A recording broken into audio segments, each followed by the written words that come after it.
Hi everybody, and welcome to our how-to session on helping building firms understand their CDM 2015 responsibilities, which is obviously a hot topic right now. I'd like to welcome Dave Price, who is our health and safety consultant and health and safety trainer. Good morning. Hi Dave. He's CITB accredited and NEBOSH accredited with a construction certificate, so he knows what he's talking about. And welcome also Ed Britton, who's our business support manager, and I'm Jo Mulgrew, the marketing and product development director at HBXL, and we've been very busy familiarising ourselves with the new CDM, Construction Design Management Regulations 2015, so that we can pass on this very useful information to our customers. I'm going to hand over to Dave in a moment. But firstly, I think that the big question here, Dave, is how is CDM going to affect the small building firm? How is it going to impact him day to day? What does it mean for him? I think the small builder now needs to be absolutely certain that that company knows how to complete a construction phase health and safety plan, because one is now required in respect of all projects. I also think that a contractor would need to get to grips with what constitutes a notifiable project. So has the actual notification level actually impacted the small builder at all?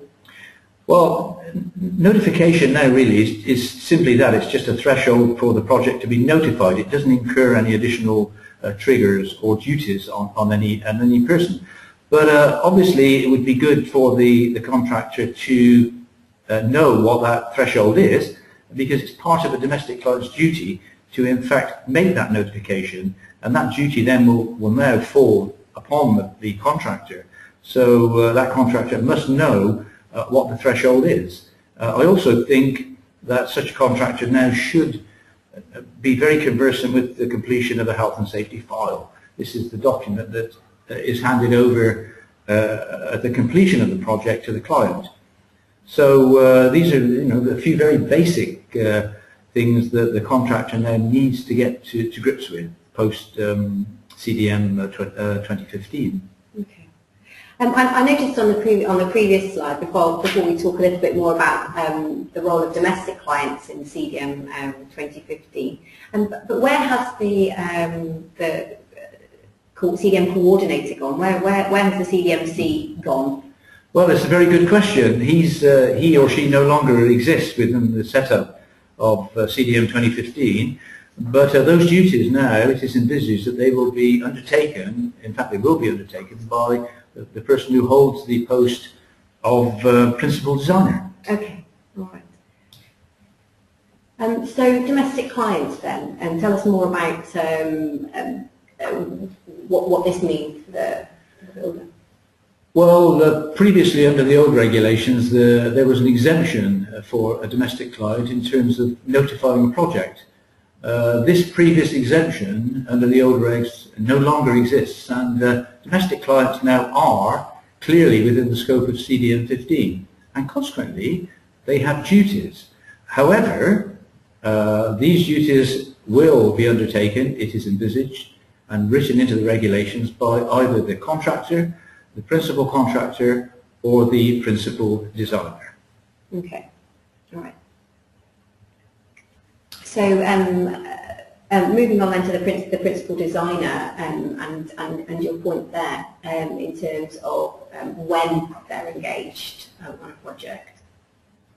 Yeah, fairly simple. If the project engages more than one contractor, then the designer position is actually fulfilled by a principal designer, and the same thing if there being more than one contractor engaged upon the project, the person running that or in charge of that then becomes the principal contractor.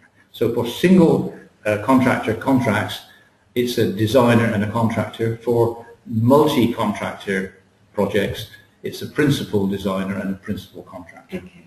Well, I think it'd be good in a few minutes if we can kind of perhaps put some more flesh on the bones of that, because it's a bit of a concept to get your head around. But I understood what you were saying before about the health and safety file.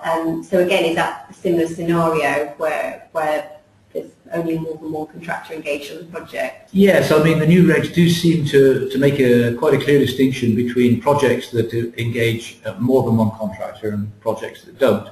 And this is another case in point here where the health and safety file is only a requirement where there is more than one contractor engaged upon the project. Okay. All right. And obviously, as part of ongoing health and safety regulations, they've got to consult and engage with workers about the risks on site. That's just that's ongoing. That's an ongoing thing. That's not a change, is it? Well, interestingly enough, not a change, but I would say re-emphasised to a much greater extent in the 2015 regs. Okay. All right.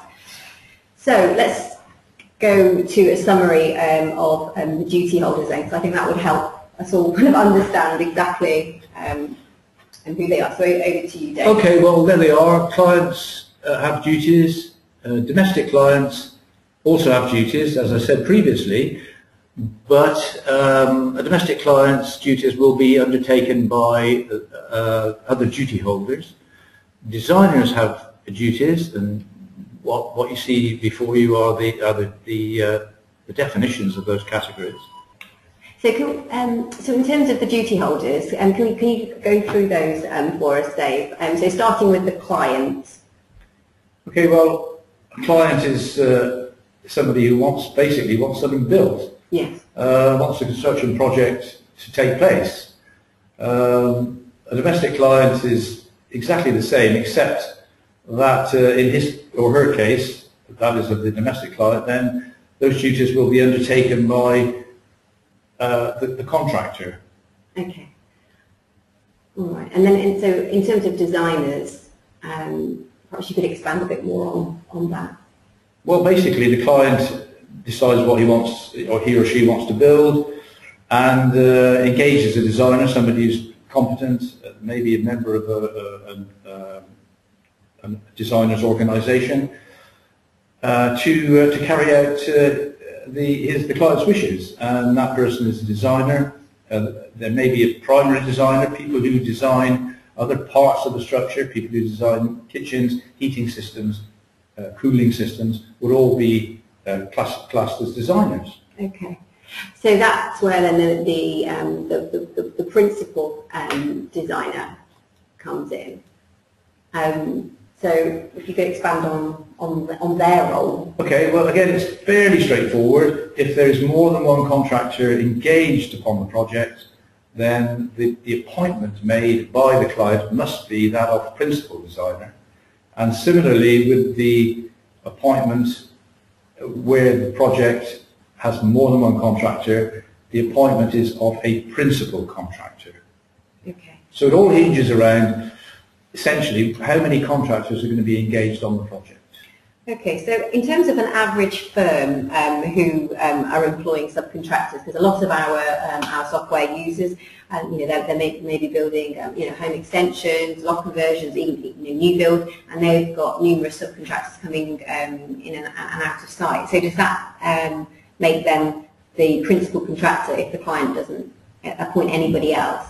Yeah, that will be a fairly common scenario, I imagine. Yeah. And the short answer to that is yes, that is what must take place. Okay, all right. So in terms of the contractors, sorry, so those are the individual subcontractors. That's what that's talking about. Absolutely right. Yes, they all have duties. People who actually carry out the work, they have duties. They must plan, manage, and monitor their own work. They must make sure their own operatives are trained and competent, and generally carry out their duties in a manner that doesn't make for huge risk. In other words, their task will be to minimise or eliminate risks as much as they can. Okay. And then there's this other duty holder then, so the workers. So those are the staff, the employees of the contractors.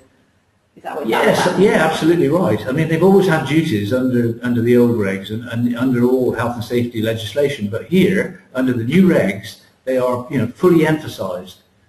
People who carry out construction work as employees have duties to make a note if things aren't right, if they perceive there to be dangerous situations or events, to make that known to the person who's basically running the site. Okay.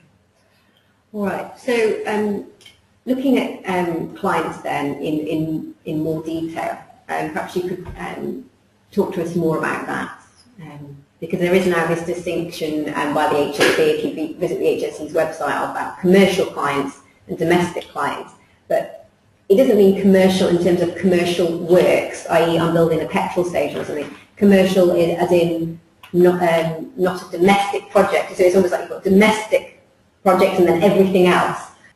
You've made a good point about the distinction between the two. I think the simplest way to imagine it is a domestic client is somebody who's having something built which is not for profit, which is part of his own residence, his own home, or the home of a family member. Anything outside that would come into the category of a commercial client. Yeah, okay, great.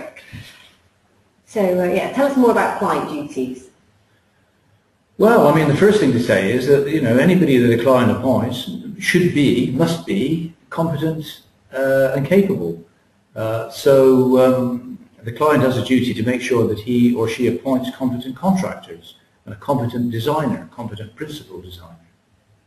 So there's a real emphasis there on the designer or the contractor that's being appointed to be able to demonstrate that they have the wherewithal and are suitably qualified to fulfil those roles. Yes, that's absolutely correct in respect to that particular client's duties, because the client has a duty, in essence, to make sure that the project proceeds with minimum risk to health and safety. Okay. So what else does the client have to do? Well, the client has to make sure that the project doesn't start until a construction phase plan has been drawn up. Mm-hmm. But probably more important than that is the client has to prepare pre-construction information for provision to the contractor and to the designer. And not least, of course, the client has to allow time, a run-in time for the project to start, and must put resources in the form of money into the health and safety side of the project. I think that's an interesting emphasis change there, because it means that the client can't push the contractor, can't make things go quicker, can't try and skimp on costs and budget associated with putting the right health and safety measures, controls, etc. in place. Absolutely right. Yeah, absolutely. Okay. So yeah, the client has got even more duties. So this is around making sure that he's got these people appointed. Yes, well, it's probably a little known fact that the client does have duties to make sure that the project doesn't start until proper welfare facilities are put in on the site. Yeah. And of course the client now has the duty of notification. Hitherto that duty fell to other duty holders, but under 2015 the client has the duty to notify if indeed the project is notifiable. Yeah. So a quick question there, Dave. It's come to our mind that what happens with a domestic client then in terms of their notification? Because the domestic client responsibilities, as we're going to find out more, have to be carried out by somebody else. So who does the notification? Who would do the notification on behalf of a domestic? Well, as I said previously, domestic client's duties transfer over to the contractor. So if a contractor is working for a domestic client, then again, as I touched on earlier, they would need to carry out that duty on the client's behalf, or at least ensure that the client had carried out that notification duty. Okay, all right. So yeah, let's expand a bit more on domestic clients' duties then. So we know that they've got to notify. What else, or rather that principal contractor has got to have at least questioned that it's been notified, or do the notification himself. What else does the domestic client have to do? Well, I think we pretty well exhausted the domestic client's duties, except to say that, you know, they are his duties, but they can be transferred on to, or they will be transferred on to the principal contractor or the contractor, or and the designer or the principal designer. So yes, the client has duties, but they can be transferred to people maybe who might have a little bit more professional knowledge than the client himself. Okay. So what happens if the domestic client fails to make these appointments required by the regs? Well, the regulations are part of the UK legal system, and they have legal status. So you know, anyone who breaches a regulation is liable to prosecution, and they're liable to enforcement action by the health and safety executives. So, to cut a long story short, if you offend, then you might be prosecuted. Okay. So just to double emphasise then, so the designer in control of the pre-construction phase of the project is the principal designer, and the contractor in control of the construction phase of the project is the principal contractor. Yes. Okay. Just making sure it's all going in for us all there. Absolutely. It's quite complicated. Yeah, new regulations do always take a while to settle in and bed in, and you know, so it needs to be correct. Okay, so if we moved on then a little bit more about designer duties, and then moving on to principal designer. So yeah, what does the designer have to do in all of this? Because again, within our small building firms, often they may well take on a part of the design side of things, and that would be quite common, design and build firms, or maybe even modification of plans that that the client might have had done, you know, a couple of years ago, by a designer who's no longer in business.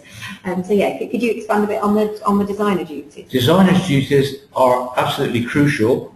The designer should be looking to design out hazards at source, eliminate them as a design measure. Where the designer can't do that, the regs are quite clear.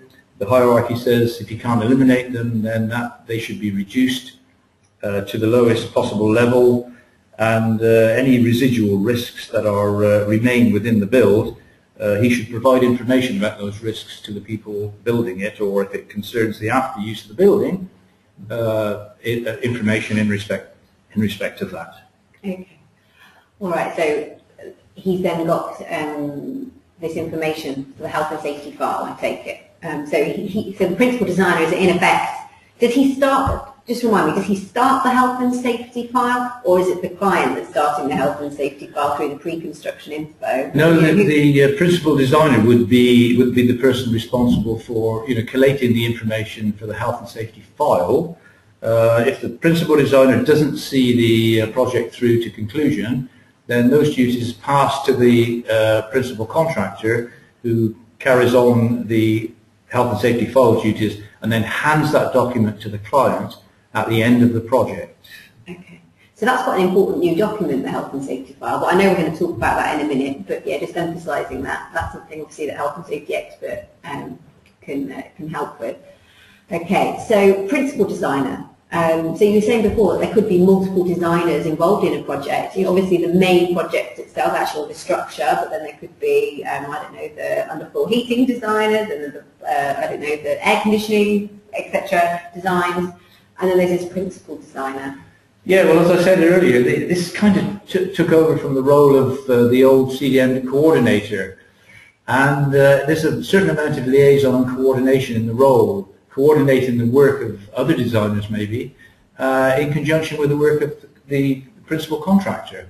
So it is an important role. So as well as having the design function, this role has the liaison and coordination function between the other duty holders. Okay, Dave, so who are the sort of people who could take on the role of a principal designer in a... Well, that's a very good question, Ed, because as you rightly pick up on, it is a new position.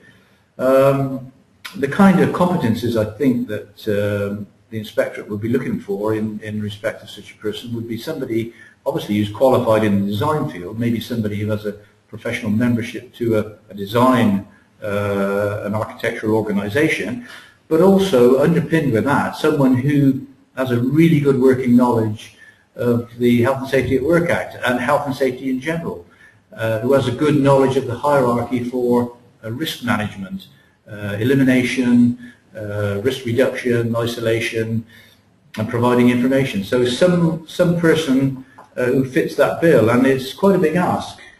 So in terms of like designing and firing and forgetting, that's not really possible anymore, because I'm sure that there's lots of small designers who, not that they're, I wouldn't want to imply by any stretch that they're incompetent in terms of health and safety, but they can't literally just be focused on the pure design and then get it off their desk and on, to fire it to the client.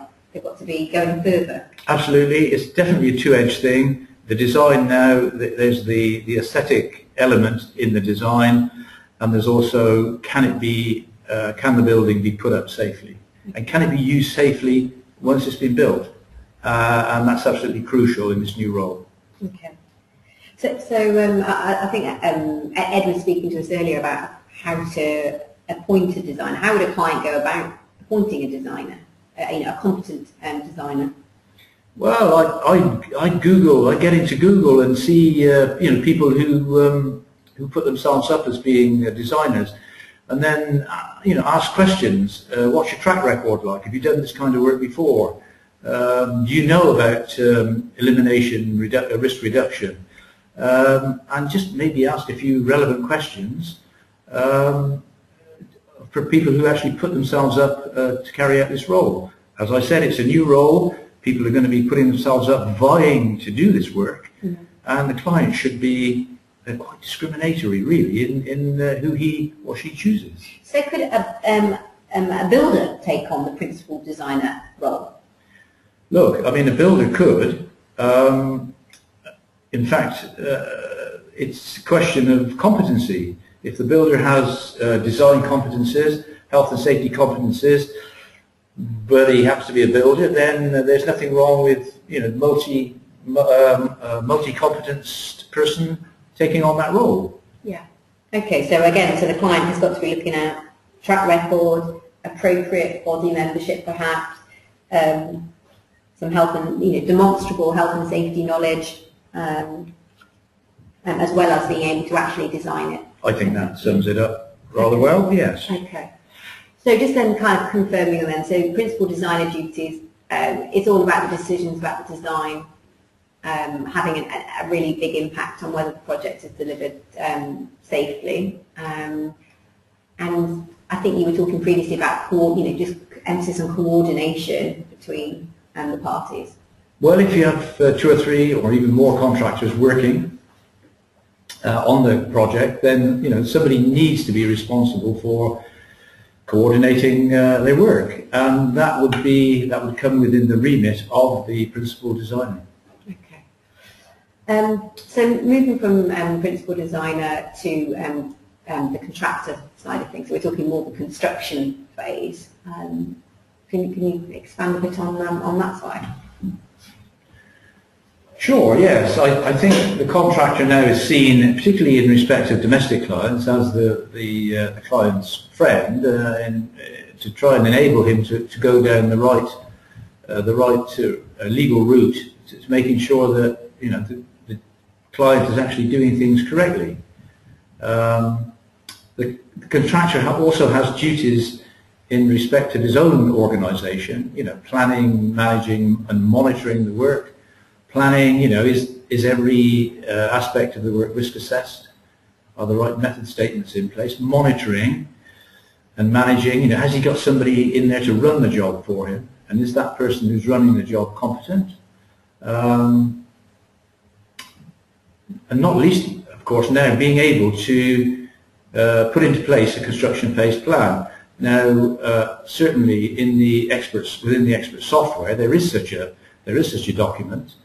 And so it would be a good thing for a contractor to get to grips with that, because now this document, this construction phase plan, is relevant to all construction projects.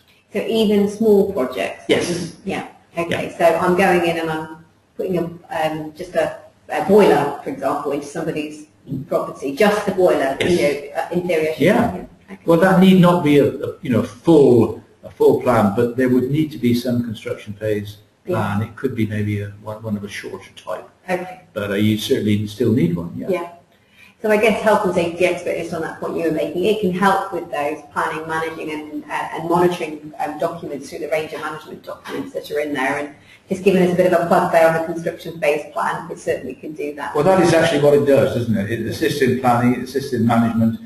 It contains things like policies, construction phase plans, health and safety file formats, and many, many risk assessments, which, you know, people who've used it will know about. Yeah. Okay. And then there's this note about appointing and employing workers who've got the necessary skills. That obviously continues to be.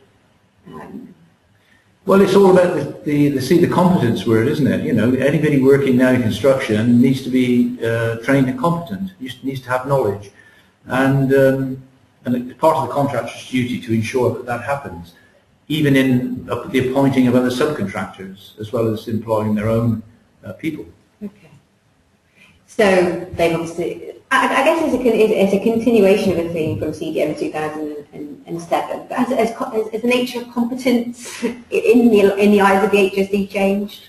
No, not really. It's to do with experience, track record, and a bit of formal training, really. Formal qualifications coupled with, as I said, track record and experience. Okay. Anything else on the contractor's duty side? Well, it's worth noting that you know, it's always been a contractor's duty to keep unauthorised people out of the site, and it's always been a duty to provide proper welfare. All that CDM 15 does is kind of re-emphasise it, and that's what I'm doing here. Yeah, I noticed actually recently with the basement inspections that the HSE were doing that welfare actually came up. There's quite a high issue with those sites that the HSE weren't happy with. Something as straightforward as there being sufficient welfare facilities. Well, there's no hiding place now. Every construction site needs proper welfare, and there are so many really good products, small units that you can hire in. Okay, they cost a little money, but they satisfy the requirements of the CDM regs for welfare, and better to do that properly than get some kind of fee for intervention a fine stuck on you for 2 or 3 hours work, which is going to cost you £500 or £600. So yeah, no excuse for not having it these days, whether it's in the basement or whatever it is. You just have to get on and do it. Yes, yeah. Well, it seems a rather small, not a small detail, but it seems something rather basic to get pulled up on, I'm sure. Yeah. Basic, and I would think annoying if it happens, and it could be expensive as well if you got pulled up on that. Yeah. Okay, so a little more on contractors' duties before we move on to the principal contractor, about the scenario of when they're working for domestic clients. Yeah, a simple transference of duties. The duty transfers from the domestic client to another duty holder who would be the contractor. So yeah, that's it. So contractor now needs to concern himself with his own duties and the duties of the client. So it's kind of a double duty now for the contractor who's working for, say, somebody who wants a garage built on the side of his house. Yeah. So I think one of the interesting things, or useful things, should I say, with the new Health and Safety Expert 2015 is that there's a couple of documents in there which the firm or the tradesperson can hand to their domestic client and say, look, these are the responsibilities that you have, which would pass to me if I'm elected or appointed as your principal contractor, just to emphasise that they understand the regs and that there can be no scrimping on a quote basis. It's better for a client to go with a firm that's aware of his health and safety duties. It's going to quote a little bit more for the pleasure of satisfying the regulations and just general health and safety. Well, yeah, I think that document is important. Domestic clients frequently have minimal understanding of legal requirements, and they just want a garage built or their kitchen extended, and to be able to give them this document that is, as you say, in your software, to explain to them really what their duties are. But it's done in a plain and simple language. I think that's a really good, strong move forward to get the domestic client up to speed. Great. Okay. So in terms of the domestic client, is there anything else that need to be? I think one way or another, today we've covered the domestic client fairly well. Okay. So how does that move on then to the principal contractor? How does it differ from the contractor?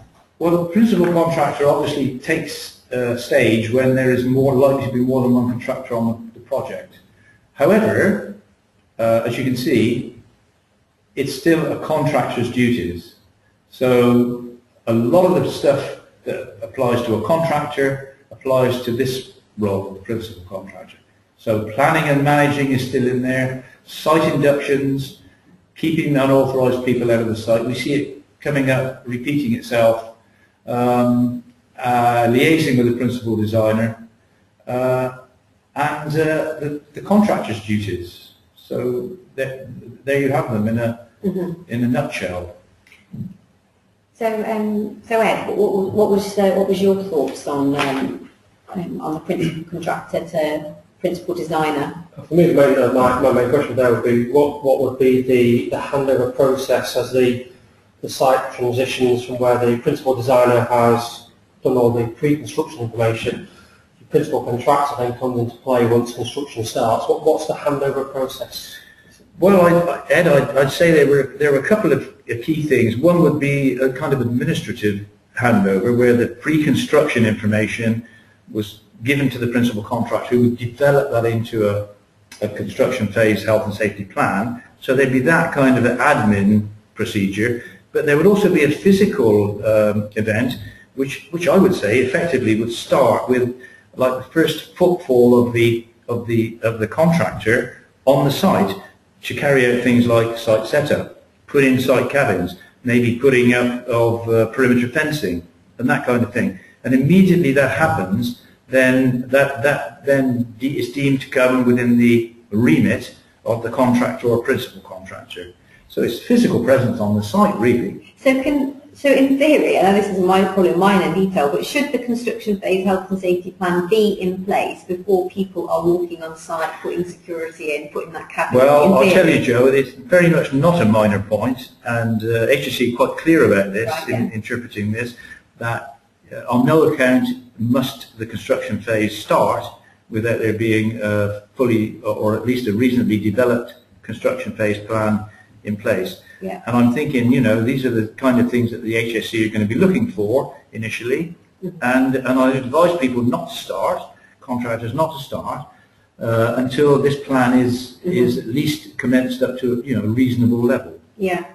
So in my own thinking about a designer's role, that they would tend to do the design at the start. They'd be thinking about in the pre-construction information and designing safely, and then they kind of say, right, okay, I'm job done, I'm on to the next project. Over to you, Mr. Contractor or principal contractor. Can they walk away there? Can the designer therefore walk away from the project before completion of it? Can he say, right, yes, I've done my bit of the project. You paid me to do the designs, off I go, and what does that mean for things like the health and safety file? Well, in that instance, the instance you just described, where the principal designer's duties don't continue for whatever reason until the end of the project, then there is, as you rightly say, a duty to complete the health and safety file for handing over, and that duty will then fall to the principal contractor to complete the health and safety file, assemble it. It'll have documents in it like as-built drawings. It'll have things like maintenance manuals for heating systems, to get that up together and hand that to the client at the end of the project. Okay.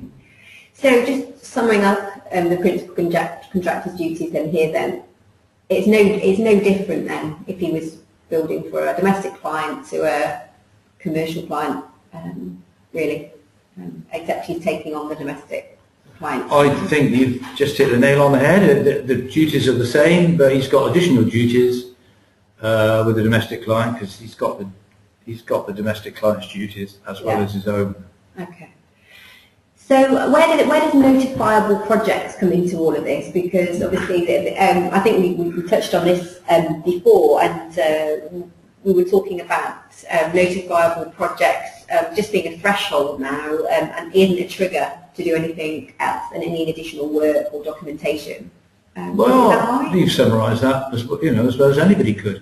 That is the threshold for notifiable work. Okay, it's going to be lasting more than 30 days. Okay, there must be at least more. Must be more than 20 people engaged simultaneously at any one time, or the project exceeds 500 person days. But all that is really is the threshold for notification. It doesn't bring into play any additional duties on any person or any party. It just means that when that threshold is breached, the HSE have to be told as soon as practicable before the building phase starts. That's a really big change, isn't it, from CDM 2007? Well, it's big in a number of ways. The actual mechanics, the threshold is different, but also the fact that it's now no longer a trigger is different. It doesn't trigger any additional duty. So, yeah, massive change. And, people are just going to have to get used to this and learn about it and know about it and then work within it, really. Okay. So pre-construction information, that's nothing to do with notification in any way. No. So can you tell us about but it is important. This is something the client needs to bring together, pre-construction information, so that when they're meeting with contractors, the contractor knows what he's likely to encounter within the project. There might be things, for instance, like presence of asbestos. There might be things like contaminated land if you're building on the site of an old garage. Pre-construction information, something that the contractor must know about, essential for him to get to grips with that information when he's carrying out his plans for constructing the project. Okay. So pre-construction information, so it doesn't sound actually like it's a document, but this is actually a document that's got to be prepared with information about the project before building starts. So it is an actual document. It is an actual document, and if you look at the CDM regs, they give you a clue in there, or not a clue, but actually it's a mandate to say these are the things that you must include. And it just happens again that your expert software contains a format for this information, which you could apply to any project. It's very useful. Okay. So the emphasis here is the client providing that information. And does that include, I'm probably asking again a deliberately silly question, but if this is a domestic client providing this info, presumably they still have to be, because the contractor might not be involved at this early stage where they're doing design. Well, it is a client duty, but if they've appointed a designer, then the designer ought really to be helping them and assisting them in that role. Okay. And certainly, if they've taken on board a contractor, and then that contractor should be wising them up to what would be necessary within that paperwork. Yeah. Okay. So in terms of the evolution of that pre-construction info,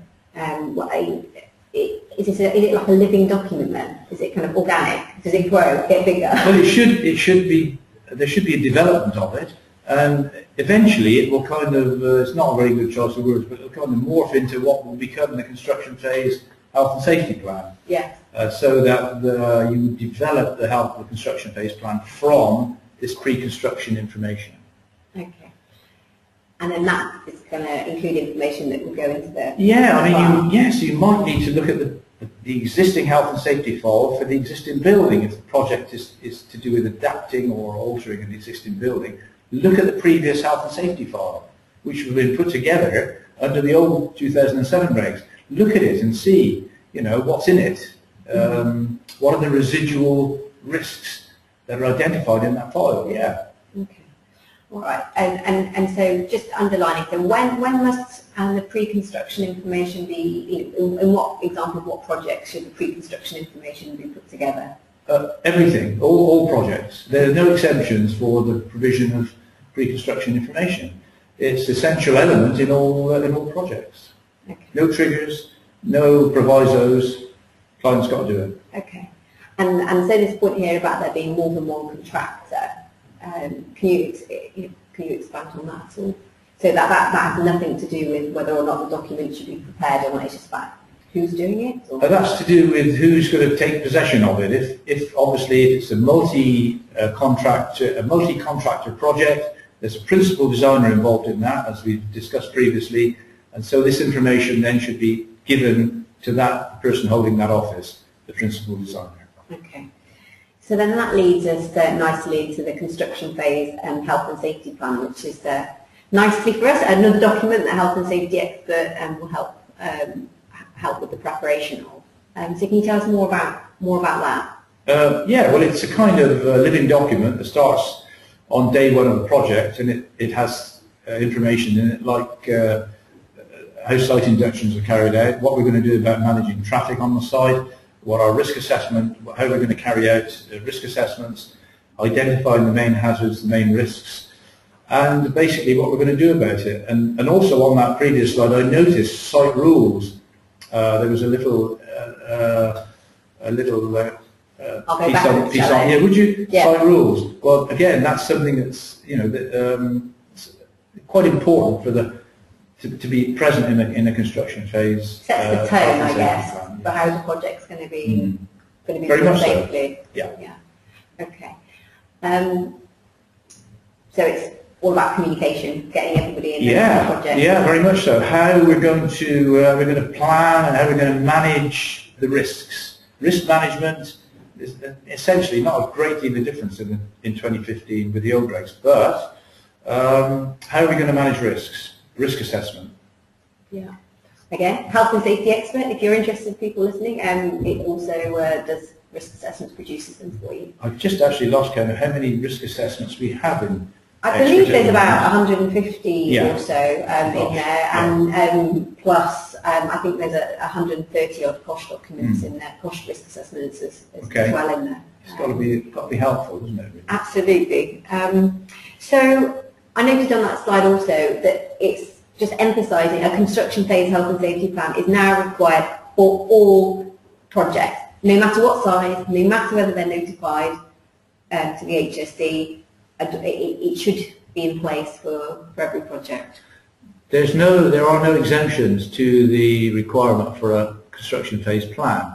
What the regs do envisage is that some projects are more complex than others, and there may be grounds for two kinds of level of plan: a complex plan, what you might term to be a kind of a simpler plan. Yeah. Okay. So heavy paperwork and not so heavy paperwork. So can I run through a couple of examples? Well, actually, I've got 2 or 3 actually. So a plumber installing a new boiler in someone's house. Oh, I think that would be a shortened plan, a simple plan. It's not a huge one job. that is required all the same. You've got to have it. Yes, you need it. And what about a joiner doing a kitchen fit out? Does he need one? Well, there's big kitchens and small kitchens, aren't there? Does it involve demolition of part of the kitchen? I think you need to be a bit careful with that one. If it's a simple domestic kitchen, I'd say, fitting, I don't know, half a dozen units and a cooker and things, I'd say simple plan. If it's a massive kitchen involving walls being knocked out, I'd say, big plan. And you still need a plan. It's just you do need a plan. You do need a plan. You need a plan. No, you need a plan. Yeah. There are no exemptions. Yeah. So home extensions and lots. Yeah. Well, it's either going to be a big plan or a small plan, depending on whether it's a big or a small extension. Yeah. Yeah. Okay. So I guess then it's about it being proportionate to the. I think proportionality would be the key word there. You don't need to have a 100-page document if you're fitting a central heating boiler. Yeah. Incidentally, the construction phase plan with health and safety expert isn't a 100-page document. Don't worry. It's, No, it's not. It's all about. I think you're going to be talking about, keeping it relevant to the project, keeping it tight about the information that's pertinent to this particular project. Right. Okay. So remind us again, who's responsible for this document? This is the domain of the principal contractor, if there's more than one contractor on site. If it's a sole contractor-led operation, then it's the contractor's domain to have this document commenced, kept up to date, frequently reviewed and updated throughout the construction phase. Okay. So we've done pre-construction, we've done the construction phase, and then we've got project completion where we've got handover. So does this fall into the domain of the health and safety file and needing this particular document? Yes, again, where there are multi-contractors on site, there is a requirement to complete the health and safety file. It is to do with the kind of afterlife of the building, any residual risks and hazards, and that will be handed over to the client when the job is finished by. Normally that will be the principal designer, but as I said previously, if he's left the project for whatever reason, then the principal contractor in charge of that project will hand that document to the client at its conclusion. Okay. And luckily, health and safety file is another document that Health and Safety Expert 2015 can help people prepare. Okay. So is there anything else that we need to say about the health and safety file? No, except as I mentioned previously, you need as-built drawings in there, any maintenance manuals that concern, things like central heating, air conditioning, any key structural elements to what you've just built, like if you're going to consider demolition in the future of a bit of it, is there some kind of sequence that you need to carry out to do that safely? Or if you use any special products like floors that need special cleaning measures so that they don't become slippery. This is the kind of information that goes in this document, the health and safety file, at the end of the project. Okay.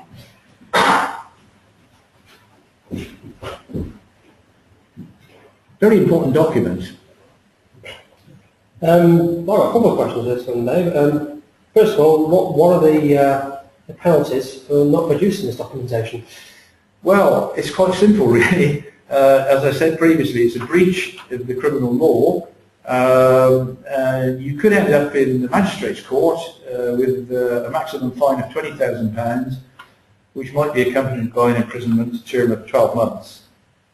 But you might be actually transported into the Crown Court realms, where obviously the maximum is increased. So there's an unlimited fine at Crown Court and a maximum of 2 years imprisonment for health and safety offences. And one other question, the health and safety file, is this still relevant in a domestic job environment? Yes, it's relevant in any environment where there are multi-contractors involved. The threshold for this is multi-contractor. If it's a single contractor, no need for the health and safety file. But I guess here, just to emphasise it, if you're talking about most building firms doing something like an extension, there's almost always going to be multi-contractors, isn't there? There's going to be, someone like the electricians or the plumber coming in or the plasterer that's subcontracted out. That constitutes multi-contractor, isn't it? Even though it's one main firm managing it, that will still require that. Absolutely, yeah. Correct. Yes. And I guess kind of commenting on from Ed's point about other penalties for not producing the documentation, I guess a lot of people are going to think, well, how on earth is it going to be policed? Does my project have construction phase health and safety plan? How are they going to know if I've done that or not? Which I can understand the sentiment, but I guess it's going to be you've got to keep clients, the homeowner, etc., safe during construction. But I guess the cynical person would say, well, it's really only going to be when the HSE come knocking and do a spot check on the site, or there is actually a problem, there's a genuine accident that occurs on site, and this documentation is not going to be in place. That's where people are going to get caught out, I guess. Look, the HSE carry out their duties in one of two ways. It's either a proactive visit, which means that they'll turn up at the site or at your offices and ask you questions, or it would be reactive. And as you rightly say, reactive would be in response to some kind of a complaint or an accident. Yeah. And but you know, the HSE are fond of proactive measures. They visit people, and they are likely to ask you as a contractor questions in respect of CDM 2015. Yeah. You know, is it working for you, and are you doing the right things? Yeah. And look, it's not for me to forecast how the HSE are going to deal with this. Should they deem to, you know, to be pleasant about it and say make a short honeymoon period where they might perhaps write you a letter or offer you advice, eventually the time will come when they will be exemplary. They will want to make an example of people who, you know, persistently fall by the wayside in respect to their duties.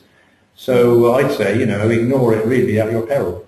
I noted the other day on HSE website, I think it was, that they said 70% of the HSE resources were actually focused on SME, that's small to medium building firms at the moment, which is obviously a fair amount of focus. So, and you have to ask the question, why are they focusing in that area? And the answer is probably going to be because they sense that these are the areas, you know, that where most of the non-compliances are occurring. That's just my view. Yeah. I have no evidence to suggest that, but it's a fairly logical thing. If they're you know, going down that road on enforcement, then they feel that's where the main energy is needed. That's a sensible assumption, I would expect.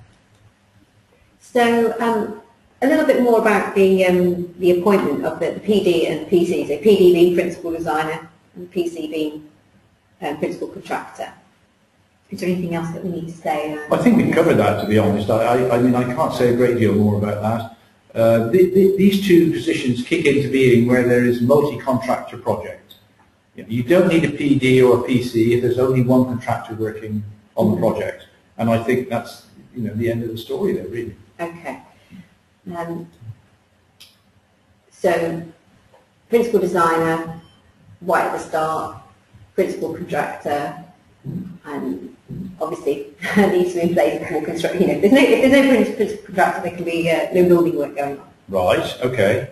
But this is interesting. What's there before you now? Because it's what that's saying is, you know, in default, if the client fails to make these appointments, which is a legal requirement, which he has a legal requirement to do, then the client, that person, must fulfil the duties. And quite frankly, you know, how many clients do we know who have the competences and qualifications to be either of those, to fulfill either of those roles? And I think this is just a, you know, a bit of pressure on the client to say, you have to make these appointments. Yeah. If you don't, then you're going to become them.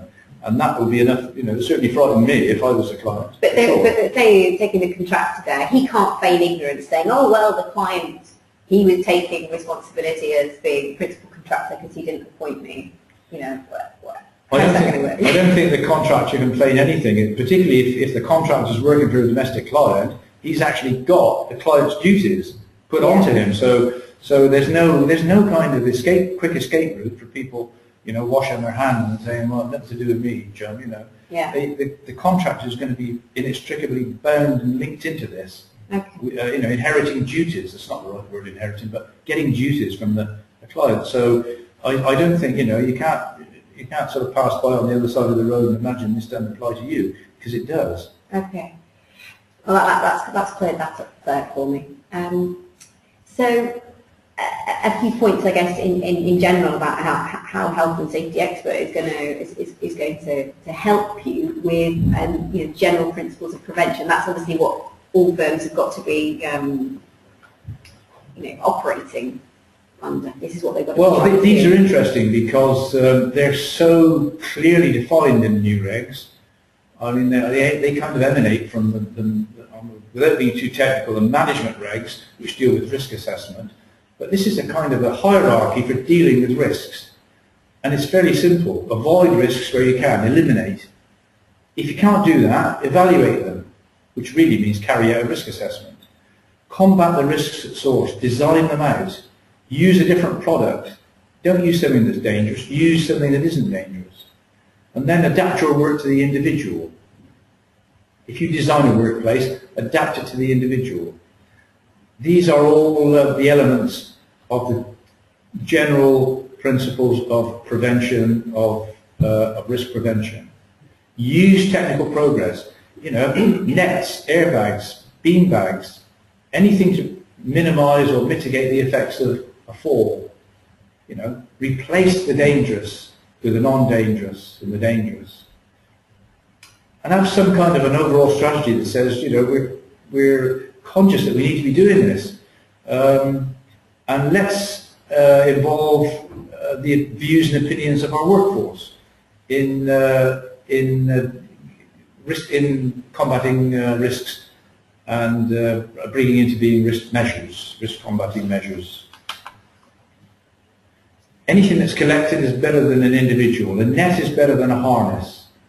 A net is a passive measure. You don't have to worry about clipping on with a net. If you fall into a net, it's there, it's properly constructed. An individual protective measure might be a harness, but somebody has to be thinking about clipping that onto some kind of an anchorage point. It has to be fitted correctly.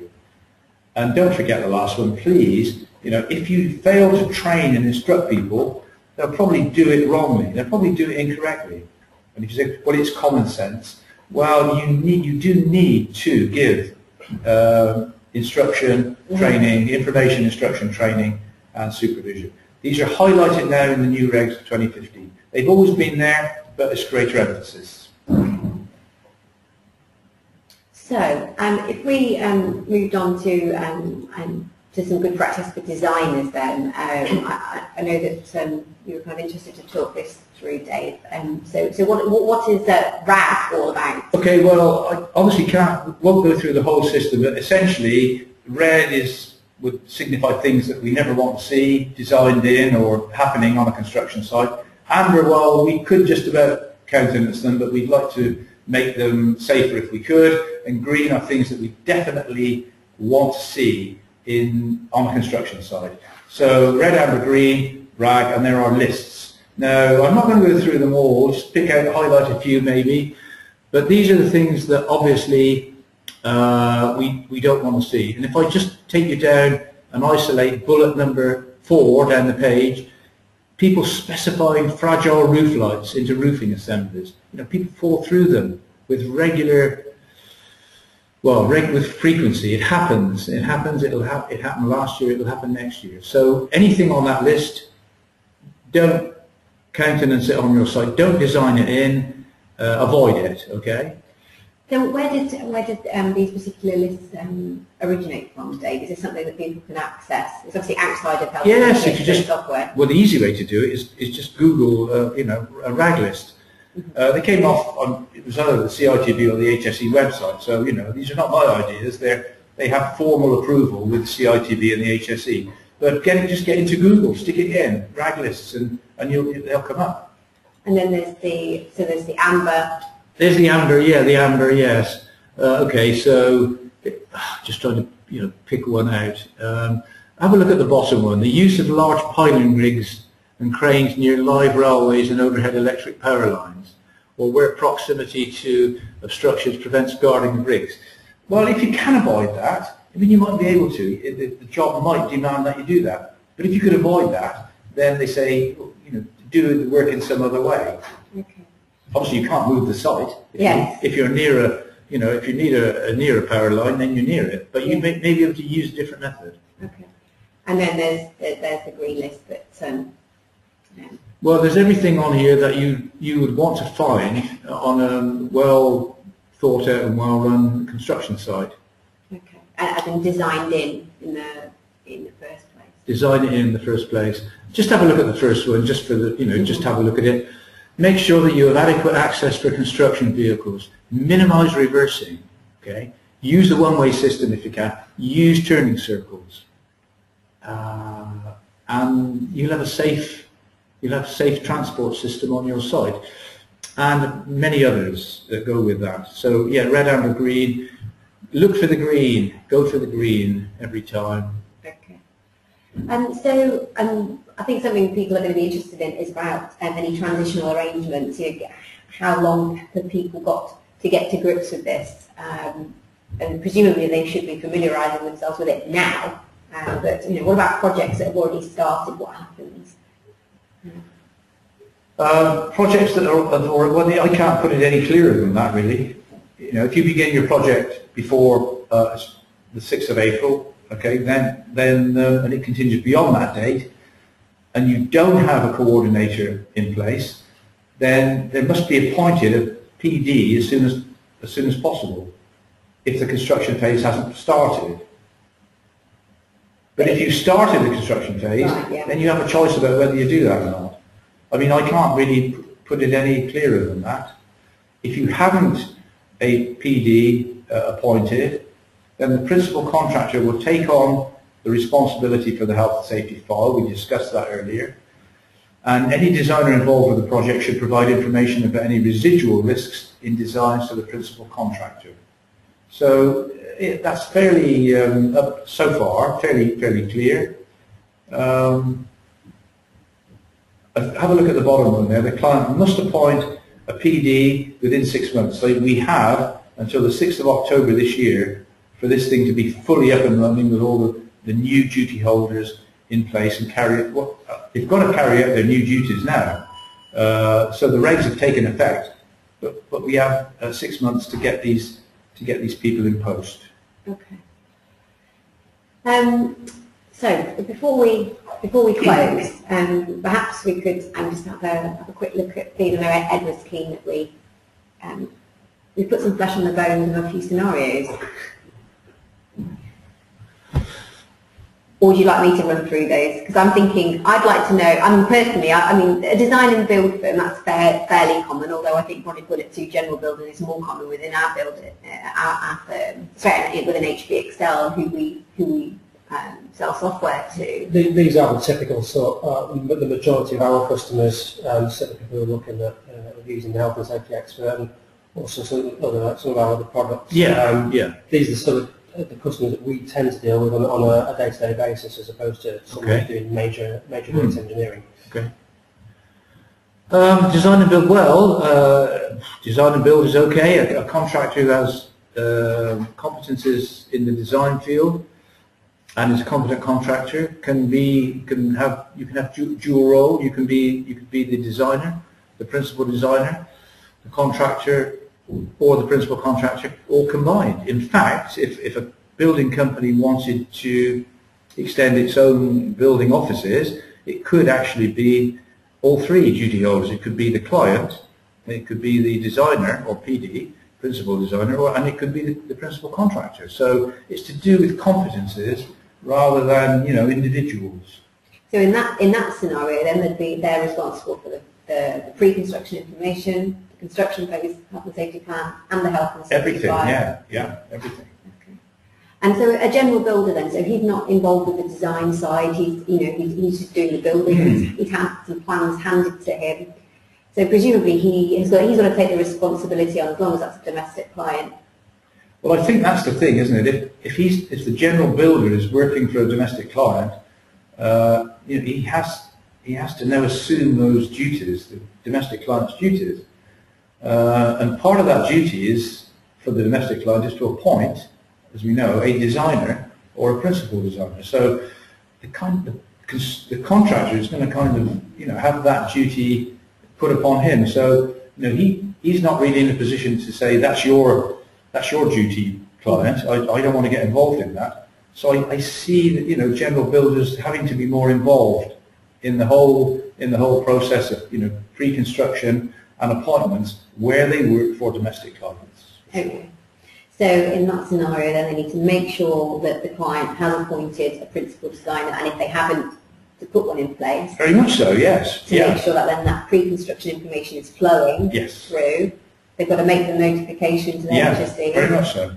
Construction phase plan has got to be put in place, and either complete the health and safety file, or get it passed from the principal designer on if they're still involved with the project. Absolutely right. So you see, so a subcontractor, so I don't know, a plumber or an electrician, then Well, the thing about a subcontractor is, he is a subcontractor, but he is a contractor.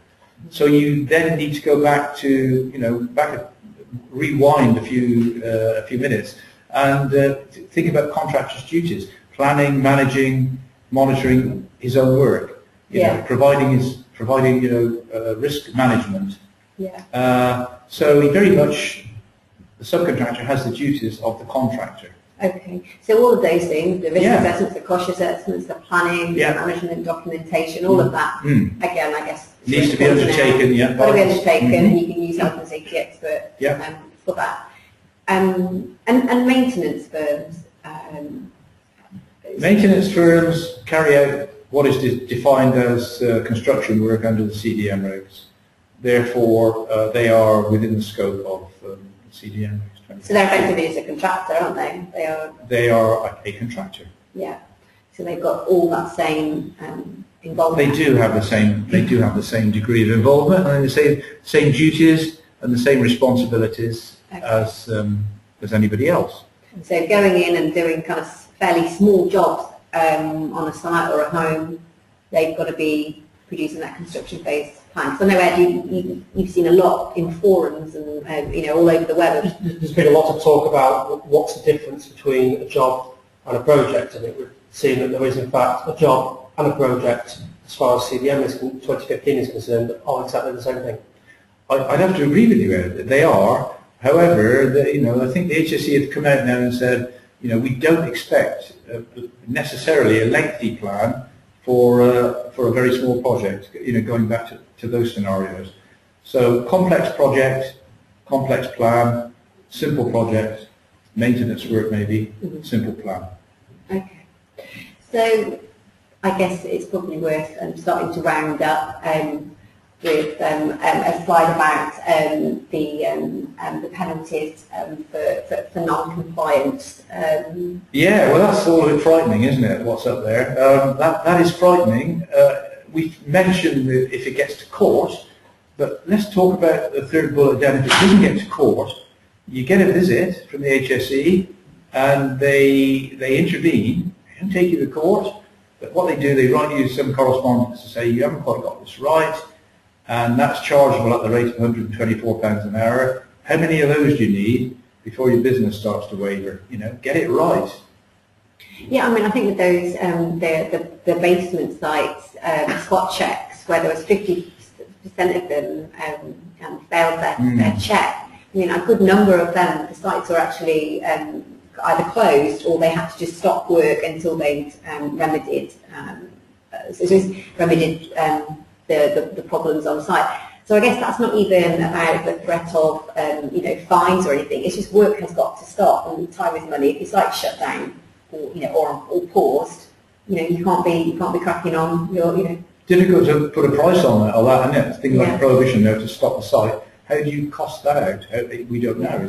It's indeterminable. But what I do know is that it very often is cheaper to get it right than it is to get it wrong. Yeah, well, it was suggested though with fees for intervention that there was 990 or so fees for intervention invoices sent just to construction firms, and they were worth nearly $500,000 when they were sent in December 14. So I think it seems like the HSE is in the swing of things now, so far as fees for intervention. I like that phraseology, in the swing of things. You mean they can easily target people perhaps who they sense may not be going to be getting it right, because I see the basement things come up again.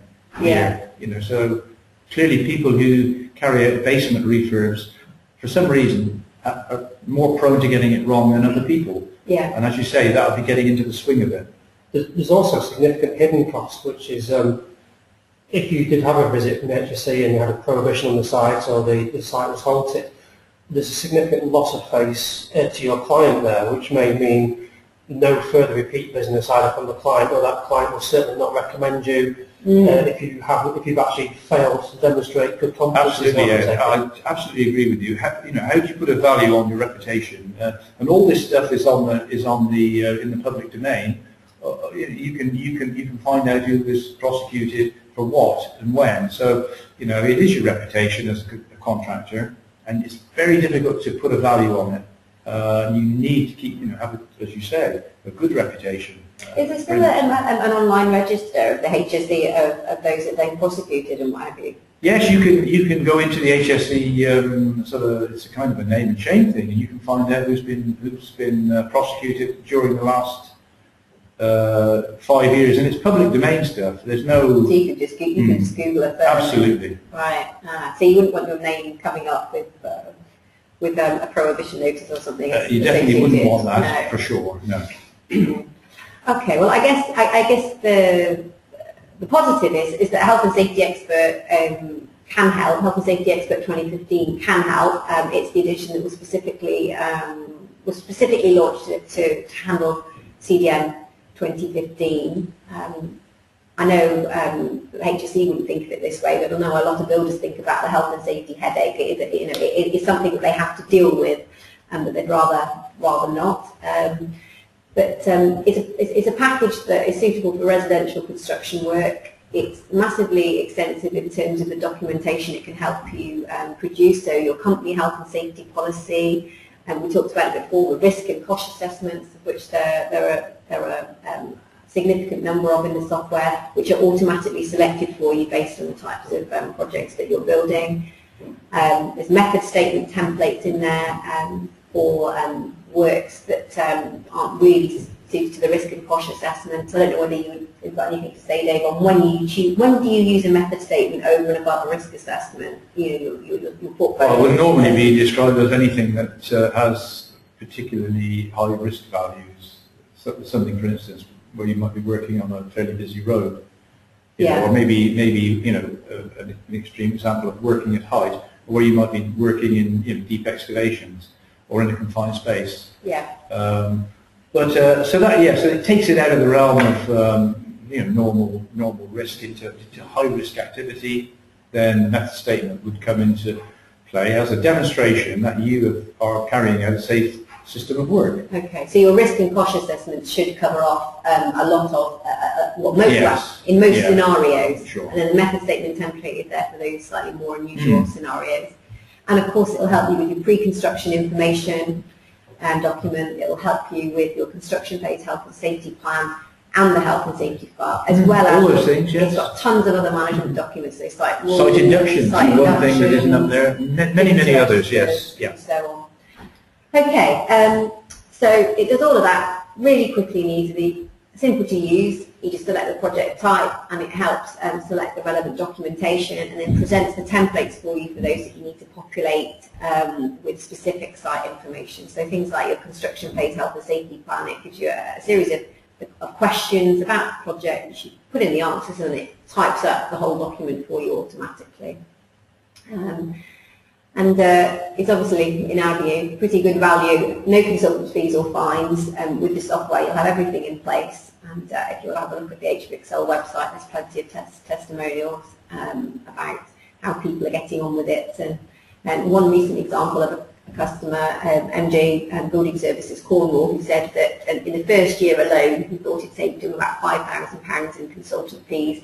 And now it's saving him about £20,000 a year because he doesn't have to hire an external assistant through the use of the software and other training that he's been on. So if you want to check out the website, it's hbxl.co.uk, and there's the main number if you want to give us a shout.